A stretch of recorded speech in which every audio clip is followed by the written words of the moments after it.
Hi guys, welcome. My name is Michael and this is a channel for all the PS Vita fans. There was a new build released for the Game Boy Advance emulator, aka mGBA, for the PS Vita version 0.9.0.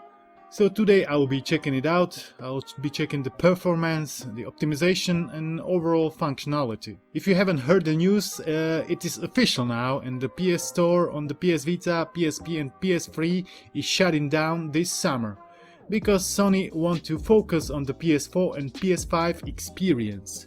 I even received the email about the news, as I have registered with my PSN account, I guess, on that email address. It was just a matter of time in my opinion, and now it's here, so better get ready for it. Now without any further ado, let's dive right into the video.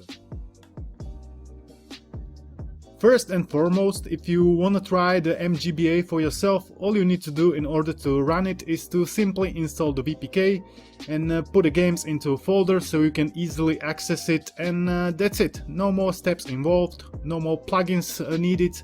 Well, you might need the PSV shell, you know, for overclocking your PS Vita, but it's optional, I guess. mGBA version 0.9 was released 28th of March 2021. Basically, it is a new generation of the Game Boy Advance emulator, with the goal of being fast enough to run on a lower end hardware, which PS Vita undoubtedly is, and without sacrificing accuracy or portability. Even in the initial version, games generally played without issues, and it has only gotten better since then, and now boasts being the most accurate Game Boy Advance emulator around. This is my first encounter with the emulator itself. I believe I was using the GPSP on the PSP, but this one is much of a higher standard, I guess. In fact, I have never owned the GBA. I've been playing it a couple of times, but the PSP was already out, so the spot of my favorite handheld at that time was already taken. Besides, there are some cool titles that we'll be looking at in a minute that are graphically impressive or even 3D, and that are the ones that I'm interested in the most. First game I'm checking out is the Max Payne. I got no idea there is Max Payne experience on the go on the GBA. I have noticed many games are called what their full-fledged cousins on the GBA. However, usually it's something completely different and it acts just a clickbait. This one though, I was pretty surprised by its quality. It is a 2.5D game from isometric perspective. You even have the access to the flying bullet feature. You can eat painkillers and kill thugs. Even the story is similarly told, and you begin at the subway station like in a real game. The performance is solid, there are some occasional sound stutters, but it's absolutely playable in my opinion. If you want to try it out, just download it and try it on your PS Vita.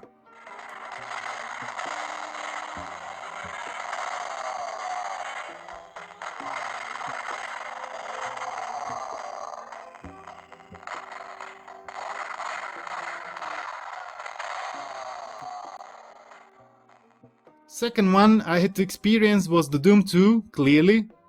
As at this channel, for the most part, we're testing games like Max Payne and Doom and Wolfenstein, and not as much games like Mario, Zelda and Pokemon, but I guess you figured it out by now. Doom 2 on a GBA uses different engine than its PC counterpart. However, most of the original content is available here. The FPS is around 40, but it's absolutely playable and you can still have loads of fun. I'm also running all these games with overclocked Vita to 444/200 MHz. I've been also trying to set it up to 500 MHz, but I haven't seen any improvements against the 444, so I left it at like it was.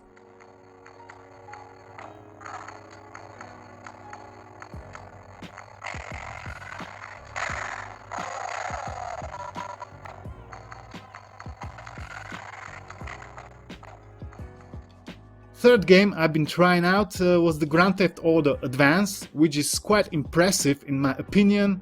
Well, not just in my opinion, but for example, this is what IGN said about it. This 2D GBA design at the very least vastly improves on the originals and fixes the game so much that it's now a great recommended action title. It was definitely worth the long wait.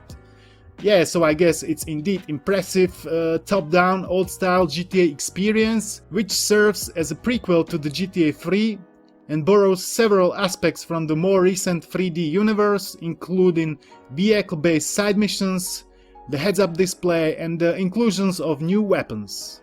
It runs solid on the mGBA on the PS Vita around 50 FPS mark and is definitely worth a try.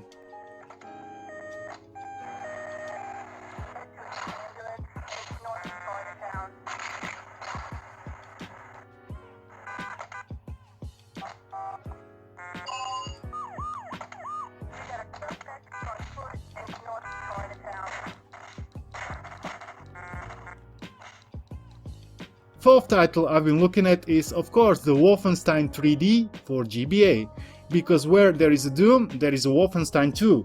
A Nazi stronghold awaits and only you can smash your way into its hidden depths, blowing away enemy scum as you go.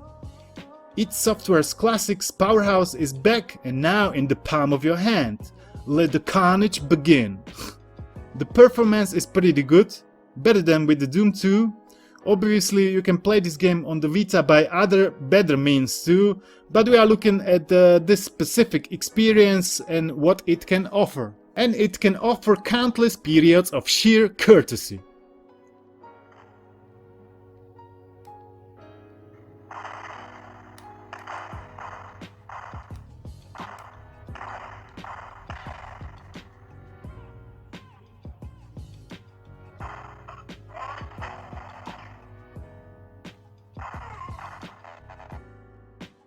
I've heard that James Bond 007 Nightfire is harder to emulate, so I've tried it too, and the results were to be expected as it's pushing the PS Vita hardware to its limits.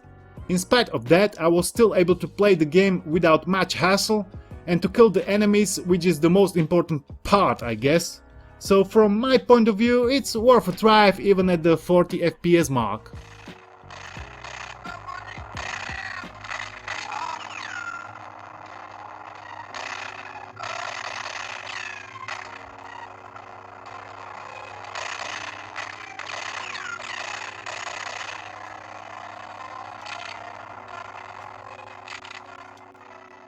Next, I've tried the awesome feat of a 3D engineering, aka Crazy Taxi, on a GBA. It is running similar to the Nightfire, around 40 FPS, but it is still absolutely playable.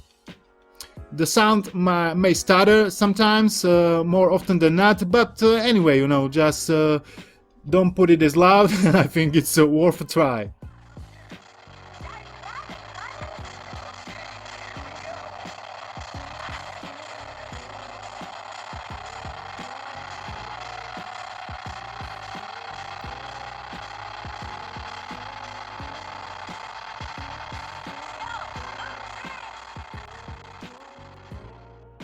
I've been also trying some more games. The GBA library is absolutely immense. Most of the normal titles runs great, like Astroboy, Contra, Kingdom Hearts, Metal Slug, X-Men.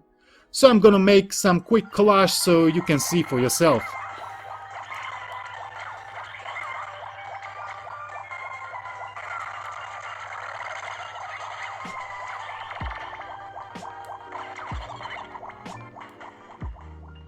And what is the outcome? Is the mGBA worth it on the PS Vita? Absolutely it is.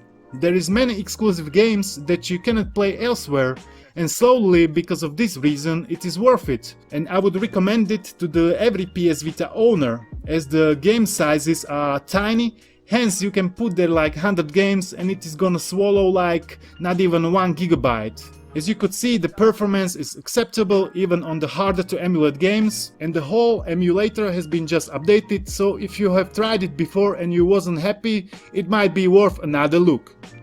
And what about you guys? What is your favorite GBA game? Have you tried it on the emulator yet? Let me know down in the comment section below. Finally, at the end of this video, I would like to take a look at the recent vote, where I was asking you guys which PS Vita is better, either 1000 or 2000 model. There are 256 votes and 49% of you said that the 1000 model is best for the most accurate and genuine PS Vita experience. I have to agree with this decision, and I thought the vote is gonna end up like that because most of the enthusiasts I know are for the 1000 experience. I personally own just 3 1000 models, out of which one is the 3G model, and I'm happy with it, although I'm still looking to buy the 2000 model as well, as I just wanna own it, but people tend to ask for it quite a bit more than for 1000. So I will just keep looking out for some irresistible Facebook Marketplace deals, and until then I'll be enjoying the 1000 model. If you enjoyed the video guys, please give it a thumbs up, it means a lot to me and to the YouTube algorithm. Leave some random comment, sub to the channel means you won't miss new content, therefore I would seriously consider it. So thanks for watching and see you in the next one. Peace.